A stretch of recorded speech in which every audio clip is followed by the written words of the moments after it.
Our monsters, our anxieties, Leo Brandy says, are ways that we forgive the world for being the world by conjuring them up and taming them, telling the stories and enjoying that spooky little thrill up our spine or the widened eyes of a child, and then returning to everyday life with a sigh of relief.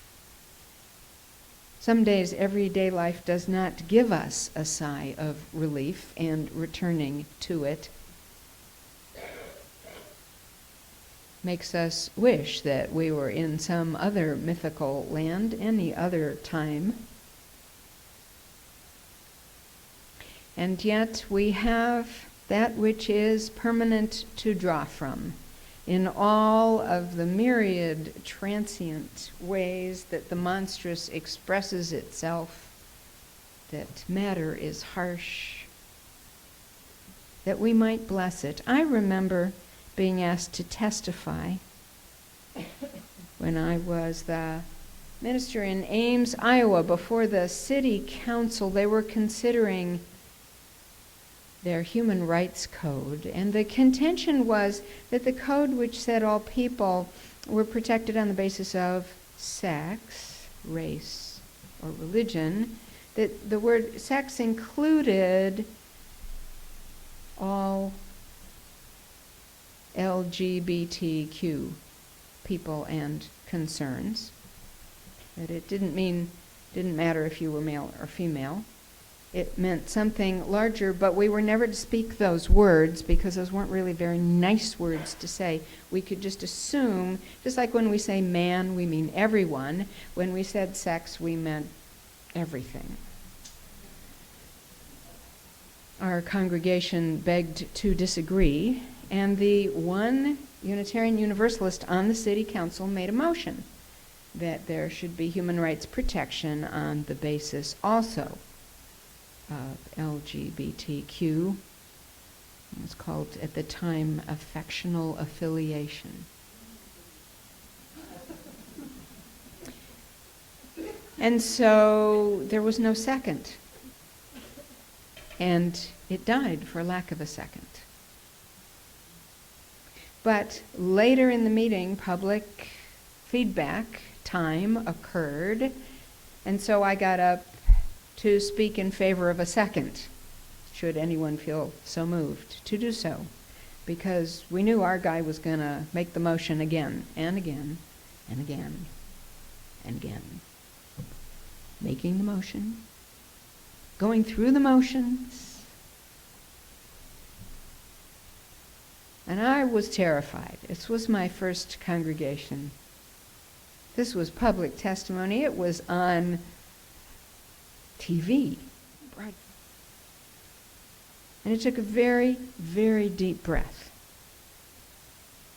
for me even to be able to speak to that extraordinarily loud microphone in front of frowning town fathers.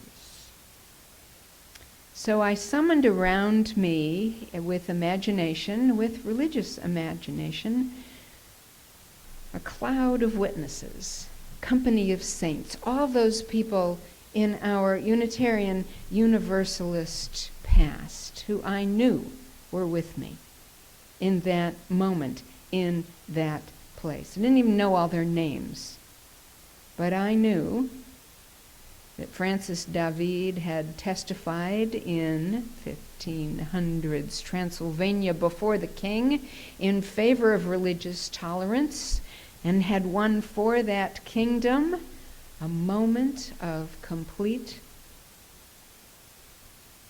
legal tolerance for all religions. He died in prison, but he spoke up. And I knew that Jan Hus, although he was burned at the stake, he believed so strongly that all people were equal that he shared not only the bread of communion but also the wine with all people and translated into the local language the scriptures themselves, that people might themselves have access to what he felt was the Word of God. He was there with me. And I knew that Dorothea Dix was there, although laughed at. In the 1840s, she testified before the Commonwealth of Massachusetts legislature on behalf of the conditions in which people who were mentally ill were kept, without heat, chained, without adequate food or clothing. And she did not stop talking. She made the motion. She went through the motions. She kept moving. And I knew she was there with me through time. And I knew Margaret Fuller was there, who, among the transcendentalist gentlemen of the time who were preaching and publishing, did what she could do. Given the conditions of her time, she held conversations, salons, in which all peoples were invited to share their theological, scientific, and philosophic explorations in an atmosphere of conviviality and complete open investigation. She was there with me too. People whose names I didn't know. My minister when I was growing up, Leslie Pennington, who had, it seemed, to my 6-year-old ears, the voice of God. And Francis Wood, who was my religious education director, who brought more fun and excitement to every Sunday than ever could be imagined. She was there. I could almost smell the smell of paper mache. You know, you make flour and water, white flour and water, and you run strips of newspaper through it, and you wrap it around a little wire thing, and pretty soon, the next week you come back and a miracle has happened. You've got a puppet. I could smell it. It was there with me in front of the council. And that gave me hope, and it gave me courage. The issues these folks worked on may have passed. Sometimes the issues these folks have worked on passed and are now back again. But they are transient. What was permanent was knowing that they were with me. What was permanent was that sense of the human spirit, unquenchable, searching to bring into this world, which will always be the world, more justice, more inclusivity, and more love. They were with me, as are all those people of goodwill who have helped you in your life, on whom you can draw whenever the tough gets going, whenever you have to stand in front of something that absolutely terrifies you and testify to your beliefs and your faith, to make the motion, to go through the moves, to keep on moving forward. All those people.